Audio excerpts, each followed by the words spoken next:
We are live. Good evening. Just gone afternoon, rather. Welcome to another Three Amigos live chat. We've got Senior Paul Long, Mr. Jerry Lyons, and myself, Je to the Per. How's the month been, guys? Have we all been busy? Paul first, because me and Jerry always talk a lot, and Paul doesn't. How have you been? What have you been up to? It's been a good month. It's gone quick though. I don't know if you feel that this month has just absolute flowing so far. It really has fun. Yeah. Had a bad case of food poisoning, so not a good thing, bad thing. Yeah. Beginning of the You lose weight though? half a stone. Wow. in a weekend. So do not recommend that diet to anyone, by the way. What did you eat? What did we trace it back to, the food poisoning? Well, it's partly my fault. I went away for a golfing weekend out the country and probably ate somewhere I shouldn't. So, but I couldn't pinpoint where or when. But it doesn't half hit you, and it does take you so long to get over it. Not just how you're feeling, but just back to work. God, just actually just being able to think. But yeah, anyway, over that, lost a bit of weight. That's the positive thing. But otherwise, just really busy with working with new clients, agents. We had a few webinars. So yeah, all really good apart from that. Good. Jerry, what have you been up to? I took last week off, which was nice. Just chilled out, or did you go anywhere, do anything? No, just chilled out. Just played digital hide and seek, really. Do you know, like, so if any people were emailing me, they were getting out of offices or whatever. You know what was interesting though? What was interesting? So as I was checking my emails, you know, like when people go, "Oh, I get 100 emails a day," I can pretty much guarantee 90% of those will be shite. Yeah. Honestly, I did it, and my inbox is getting leaner and leaner and leaner. Got a couple of emails from you guys, was just about unsubscribed. Then I thought, a bit rude. Well, I've unsubscribed from so many emails, and yeah, my inbox is very clear. But I think there's a lesson. The reason why I'm bringing this up is I think there's a lesson for all of us.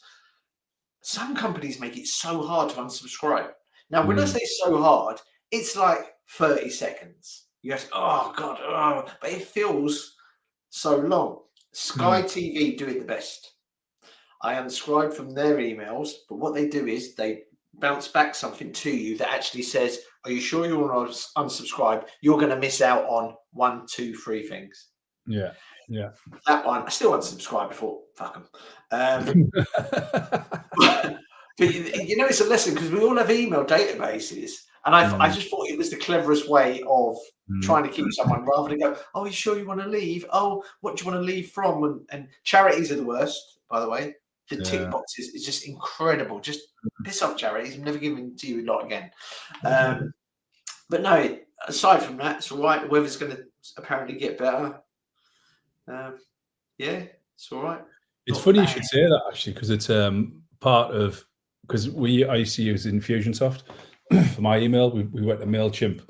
One, because Infusionsoft's great if you use it to like 30-40%, it's great. But if you're just doing basic newsletters and nurture campaigns, which is all we were, it's all you needed.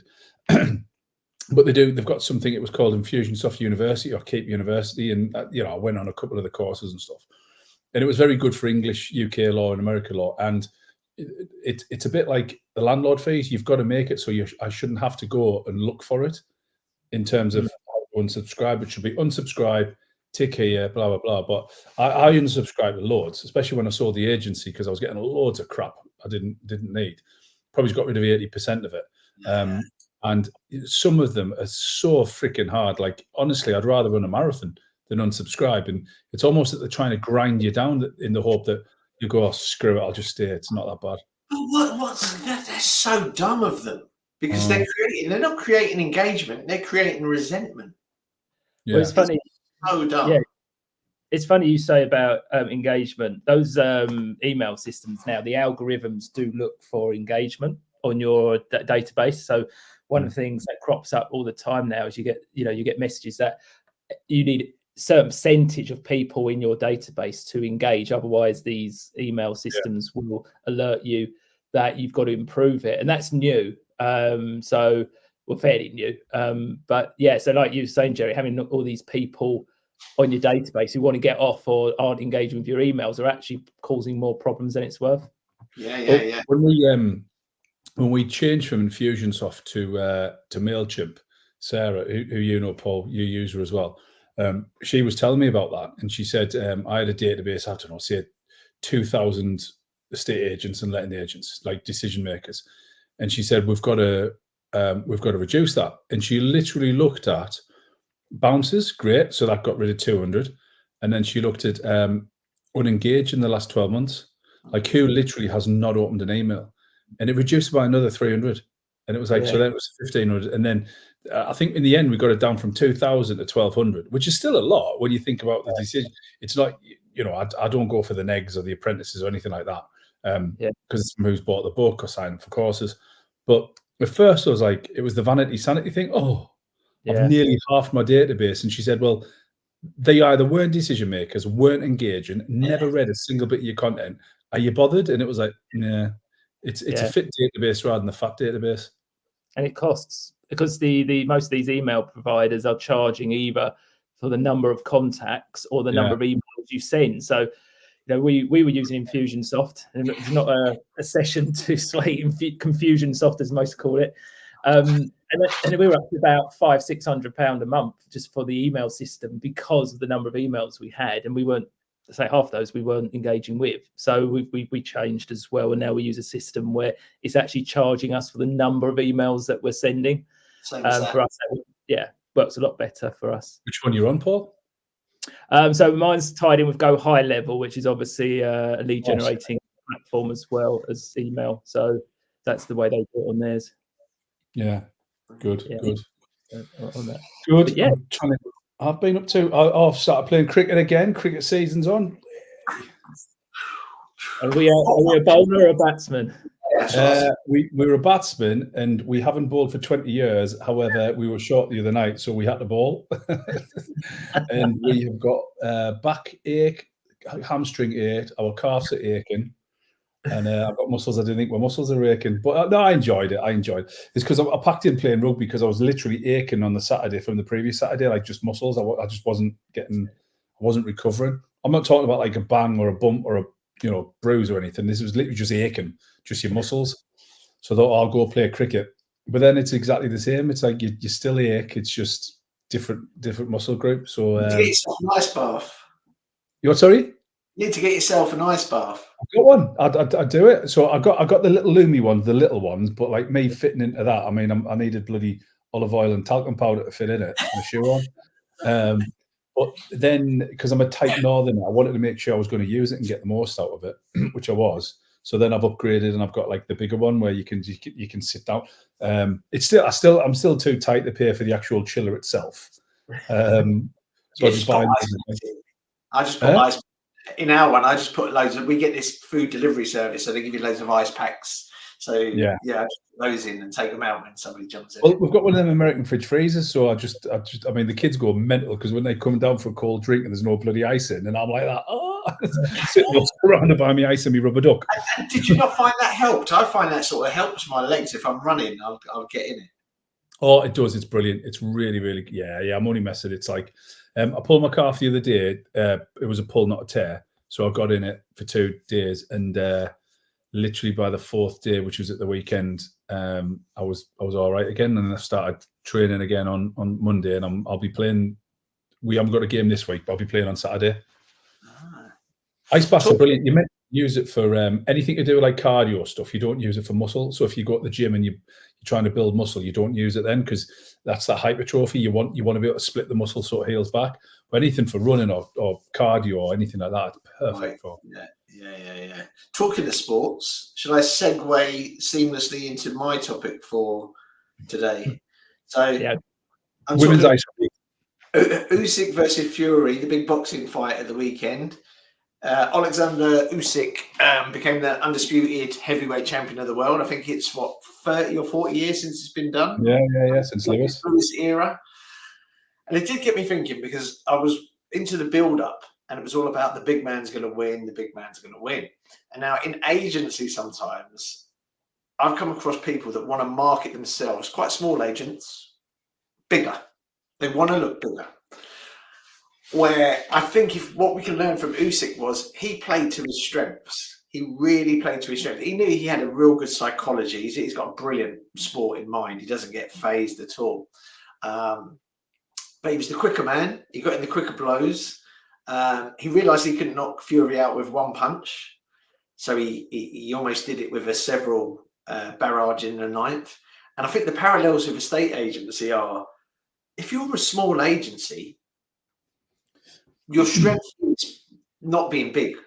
And I mean that by, if you're small, you can say, oh, we're small. Oh, no, we're not. We're personal. Yeah. You know? Everyone in our office will know your property. It won't be like one of the chains. We've got one in town, a chain. I won't name them. I do not know how they survive because they don't have much market share. They're useless. They really are useless. It's a running joke in our house. Even my daughter, she's 12. When she sees one of those signs for sale, she said, well, that won't sell, will it, Dad? And then we come back 3 months later and it's on with another agent. So my main point is agencies play to your strengths. Most of the people we deal with are smaller. Maybe now it's changing with you, JP, because of Prospector Pro, and obviously you're getting bigger corporates. And corporates have strength. They have strength. They've got marketing spend. They can invest in technologies and this sort of stuff. But I think with the smaller independent agents, I think you're leaner. You can make a quick decision. I've done PR in the past for big companies. It takes like 2 months to get a sign off. By that time, the opportunity's gone. It's gone. I couldn't agree more. I think it's you know, if you had to fight Mike Tyson, you wouldn't try and box him. You'd take him to the floor. If you wanted to fight, you know, Hoist Gracie, you wouldn't go to the floor. You'd keep standing. So you know who your competitors are, and just go against their weaknesses. I'll give you an example. So I was talking to a client of mine who were thinking about outsourcing the sales progression, and they were worrying about, well, what happens if my competitors say something? And I said, well, look, I'm going to give you two examples, right? If I went up against you, right, and I outsourced my stuff, and you said you were saying to the client, oh yeah, but JP Sales and Lettings, they outsource their progressing. I would say, yeah, good, of course we are, because we've got professionals on it, former solicitors and conveyancers. Why would you not want to do that? Why would you want some like sales negotiator who's been in the job 2 months to do it, where I've got blah blah blah?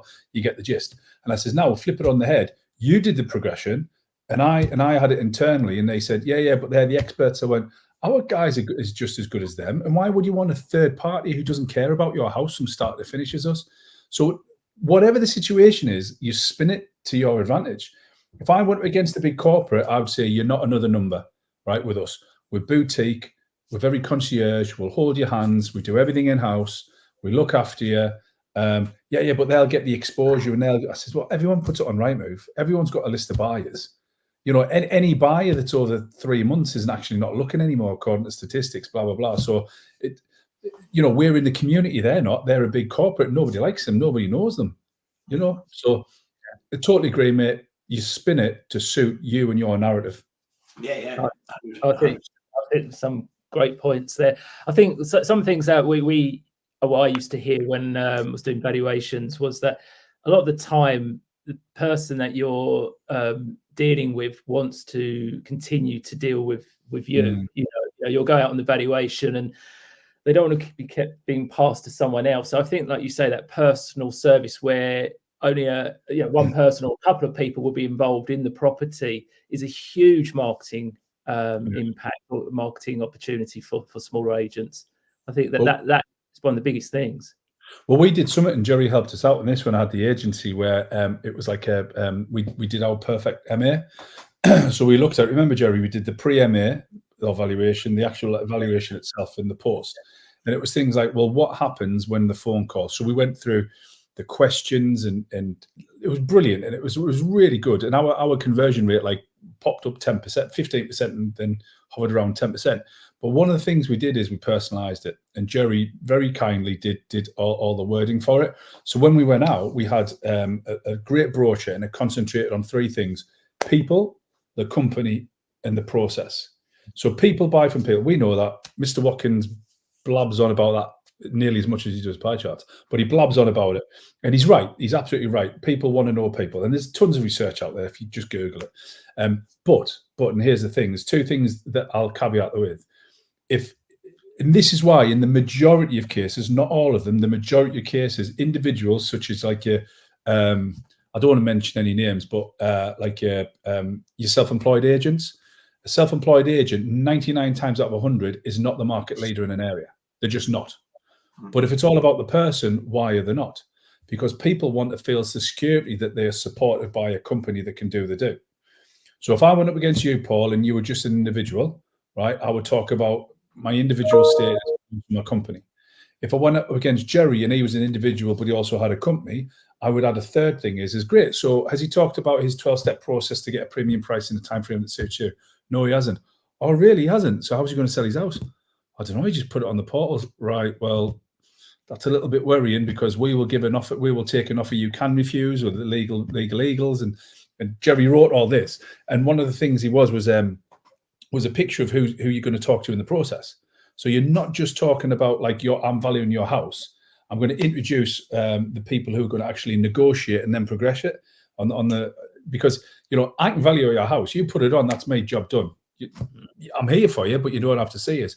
It's Jerry who's going to be negotiating the sale. It's Paul who's going to be progressing the property. So here's the pictures. This is all about them. They'll come out, they'll meet you. You can phone them. You can Zoom them anytime. And that worked really, really well. It's personalizing your product. It's a service, but also a product. Personalize it. Because there's people in the past. That was the thinking, wasn't it? There's people in the process. People were real people with real photos. I think one of the phrases we used about sort of comparing your valuation approach, and like you said there, John, have they got 12? Oh, have they got 12-step approach? Yeah, that was you want to be seen to be analysing, not criticising. So you go, okay. So you don't want to. No one likes being slagged off. I hate it when somebody comes. We had somebody around to give us a quote for something, and they basically slagged off their rivals. Yeah, and I just thought, you don't do that, man. Do you know what I mean? Especially when you're 15 minutes late and I've got a right hump with you already. Yes. Do you know what I mean? So analyze, not criticize. It's a good one. That. Yeah, it's a good job I work with words because you sound so you know. It's a disclaimer. I write better than I speak. No, but it is. It's true. And you've got like one of the things we did with the Perfect M8 was every question we said be a sniper, not a gunner. So every question was like, and we looked at it. There was something like 20. It was 18 or 19. I can't remember. It was about 20 questions that you asked from. They got you the motivation, information, and we use like question techniques like TED, tell, explain, describe. So how does this sound? It's the same question, just reframe it. How many bedrooms has it got? Has it got a garden? Has it got a kitchen? How big's the lounge? Has it got a roof? Have you got windows? That's what 90% of agents now tell, explain, describe. Tell me about your property and explain to me all the amazing features. So when I'm showing my investors around, I can describe them. Yeah. Tell me what made you fall in love with the property. Explain to me why you bought the property in the first place. Describe to me any amazing features I should definitely not miss out on when telling my buyers. So I'm seeing the fact I've got buyers. I'm asking an open-ended question, and I'm giving you permission to talk all about your property. The amount of information you get from that, like, oh, it's a Victorian fireplace, and we bought it at this auction in France, and we shipped it back here, and we did this, and this is marble, and that's this, and that's original, the bell from the Georgian period. You get so much information from it rather than how many bedrooms, has it got a garden? Just rubbish question. That's a great question. I've always said that what made you buy it? Because whatever made you buy it, there's probably people out there thinking similar. Exactly. Yeah. And the other thing is, the other thing as well is if you have a good experience at the pre-market appraisal, you've handed out all this documentation. I'm sitting in front of you, Jerry. When it comes to discussing price, and like you say, analyse, not criticise, and you say, Paul Long Sales and Lettings is doing it for 1.25 and you're 1.5. I went, can I just ask you a question? Have you had the same service? Did they do this? Did they do that? Have they done this? Have they done that? No, they haven't. Have they explained their 12-step process? No. That's why we're 1.5%. We're actually not comparable. It's different. You can have cheap or you can have great value, but you don't get to have both. Yeah. No, it's very true. Very true. Yeah, I like that. There was something that Jerry, you said a couple of weeks ago about AI and the demand for sort of to deal with real people was only going to probably increase. And I think that's probably going to be the same with personal service. I think with all the AI automation, call centers that obviously is out there. I think the personal service is probably, the demand for it's only going to increase over time. Yeah, do you know what? Yeah, what was it? When I was trying to renew my AA, or just basically this is a tip worth listening to the whole podcast for. So the Automobile Association, better known as the AA, not to be confused with Alcoholics Anonymous, but both good. They send. I don't know if you guys are with them. Every year they send me. I think we pay 20 quid a month, but every year they'll go, it's now up to 25 quid because of XYZ. And every year I go back and say, no, I'm going to go to RAC unless I pay the amount. And every year they go, oh yeah, we can do that for you. Right? Why on earth, for starters, why don't they just say, you've been with us 10 years, guess what? You won't have to go through that stupid dance of renewal. Do you know what I mean? But my point is, I tried to do it using WhatsApp, and it was automated AI responses. Oh, yeah. Responses. Ridiculous. It was ridiculous. It was like, this is nonsense. So I had to ring them up. And I know you'll get these people that I think with AI, it's great, but there's some people that think it's going to cure all their ills. It's almost like, you get some agents that will flop from brand to brand. There'll be Keller Williams, and then there'll be EXP, and then there'll be something else. The problem lies with them. It's not the brands, it's the problem lies with them and the way they're doing things. And I think that's, some people think AI is a sticking plaster to cover all their wounds, as it were. Well, one of the things, and again, Jerry, you give you plenty shout out. You came up with this with us. Is we want to enhance human performance, not replace it. And I think AI to do that, it will make you better. Here's one. I mean, this is quite funny. So I went to renew our home insurance for this place, and because it's like a big old building, we've got our listed insurance, all that crap. So anyway, we've had CCTV put in, and we just had this decent alarm. So I phoned up and I said, "Oh, we've had this alarm put in," and she went, "My insurance has gone up £6 a month." Why? So I said, "Oh no, exactly, no, it's £6 a month." So I said, "Can you take it off? I just want to 100% make sure that this is correct." She took it off. It reduced by £6 a month. And I went, hang on a minute. So I've put an alarm on and it's gone up. And as a joke, I went, can you do us a favour? Can you see how much it would be if I took all the locks off the windows and the doors? And she went quiet and she went, do you really want me? I went, no, I'm absolutely completely joking. Don't do it. But it just shows what your computer says no. It's absolutely bizarre. But we can't be slaves to algorithms. I've seen it so many over the years with content, people trying to write for algorithms, and it's just shite. It's just shite. Do you think, because a lot more people are using ChatGPT and stuff, I'm noticing it a hell of a lot more. Maybe it's because I know the people. I'm like, you haven't wrote that. Yeah, I mean, and certain words are telltale. Like, I think we spoke about this before, Paul. The Americanisms that sneak through, like curb and the Zs popping up like all kinds. But also, you got words like embrace, ensure, foster. That's a big one. I think we spoke about this before, but AI loves the word foster. I don't know why. Do you know what I mean? Maybe it's Australian.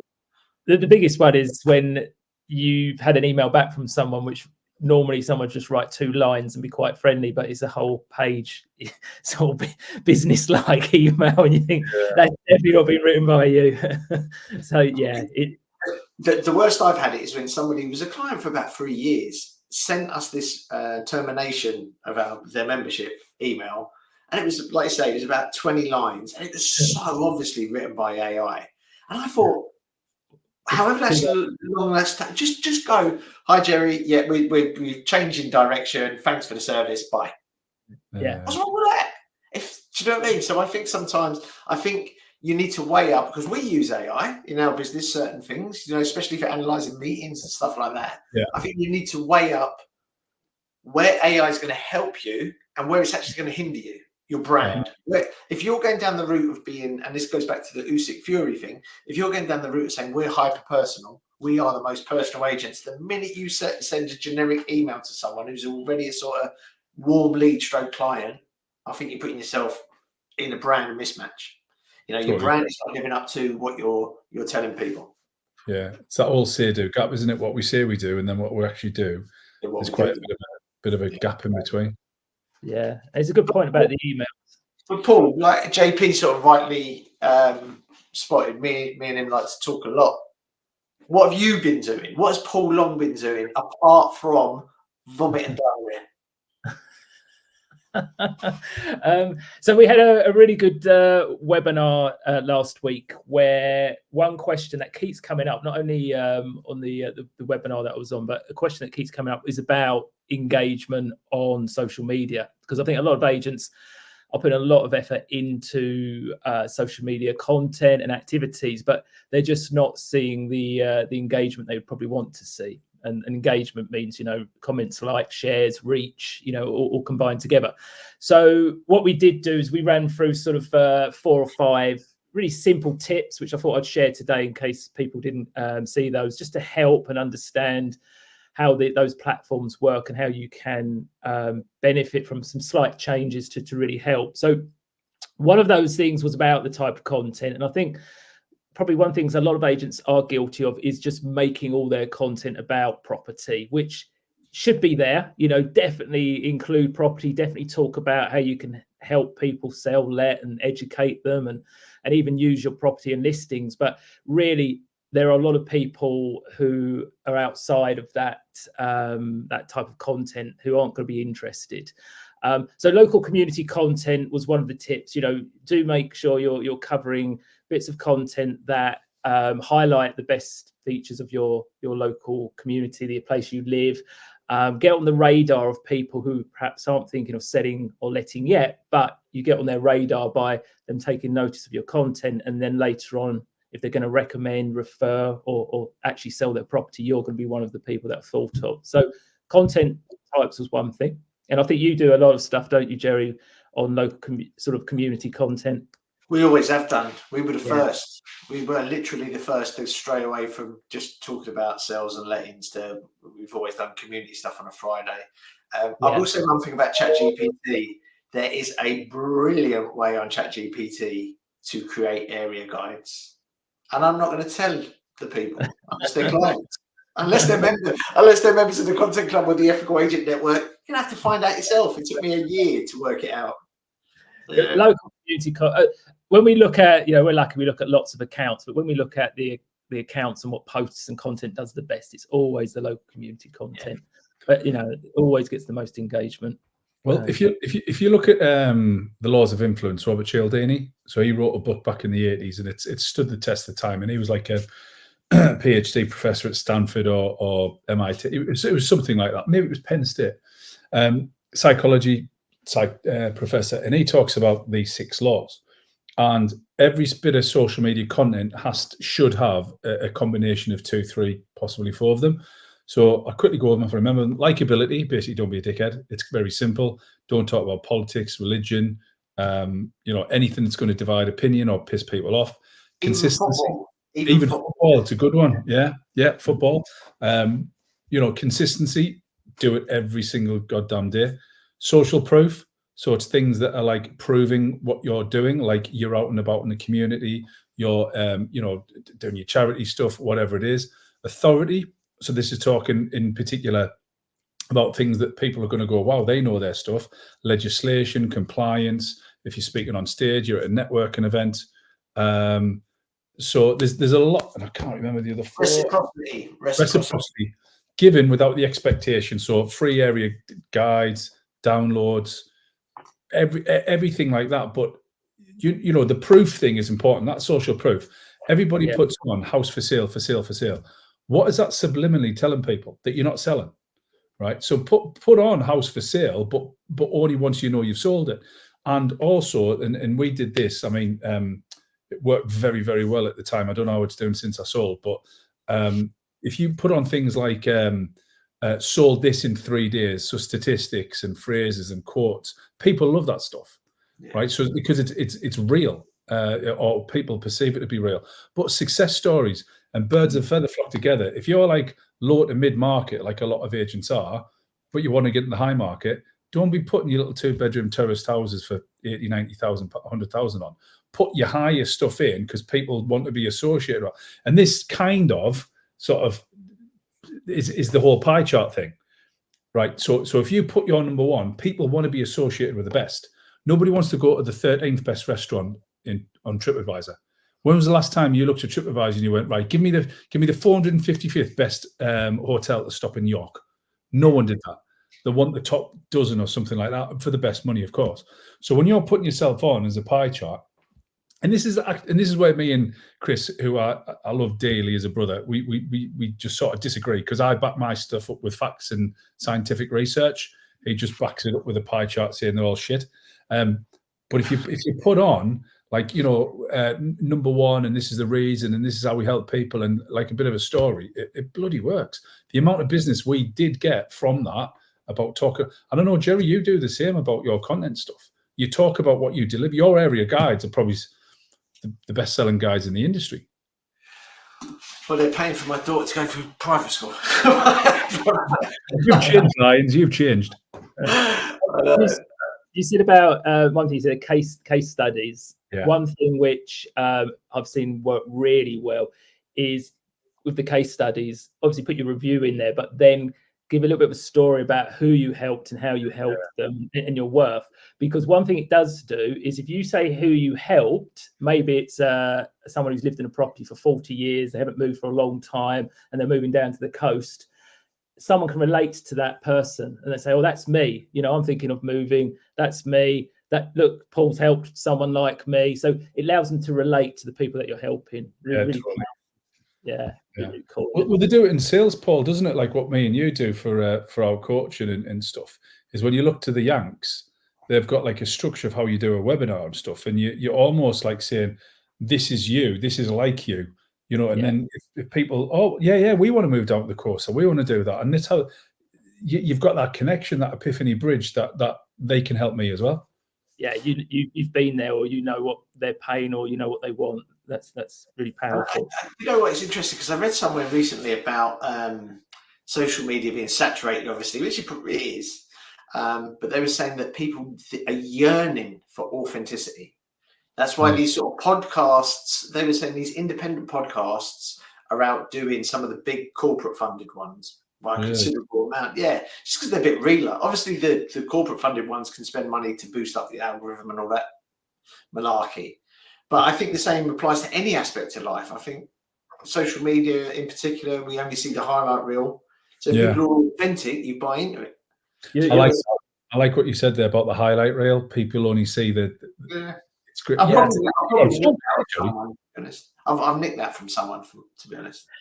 But you're spot on though, because the type of content that's really taking off at the moment is that user generated content, where there's no doubt that person's just whipped out their mobile phone and started recording and are just talking, there and then. So that's why TikTok is exploding so well, is because all that content, most of it, apart from the silly dancing, but most of it is that people are putting out the phone and just talking, and it feels more real, because it hasn't been edited, it hasn't been thought about before they put the record button. It does, but I'd caveat that by saying only pull out your phone and talk if you've got something worth somebody listening to. I've seen a few agents do it. It's really funny because one of my mates watched an agent video, and he's a scaffolder, and he absolutely hammered this video. That geezer thinks he's off Peaky Blinders because it was slow motion, it was a bit mysterious, and the actual content was pretty good. The actual content, if you watch it to the end. But my mate just looked at it and gave me back the phone. He went, no, not for me. So I think, just be real. Ain't hard, is it really? There's a guy in my group, and I want to give him a shout out, but I don't want to screw his name up. I think he's called Mike Dingley, and I think he's got an agency called Black and Gold. Yeah, they do some good stuff. Mate, really good. He is probably, off the top of my head, and shout out, tag him in, Paul, when we put the video. I think he probably does the best videos I've seen. Yeah, from an agent. He does, because I think he's not veered, and he's always, sometimes he goes close to the wind with it, I think. Yeah, he does.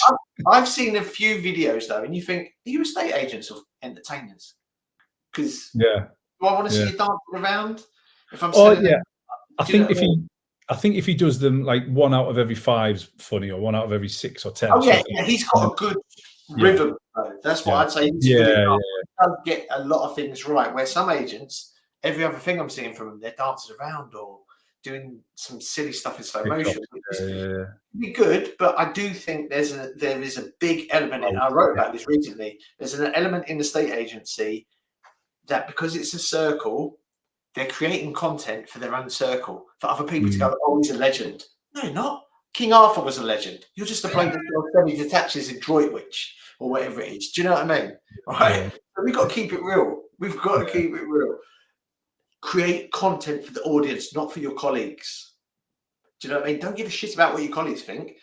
Think about Michelle Gallagher's husband, John, who's like the mystery man. He's like the Kaiser Soze of a state agency. I've never seen him, but listen, I'm scared of him. I respect him, right? But apparently he said something along the lines of the only opinions that matter are my customers and my accountant.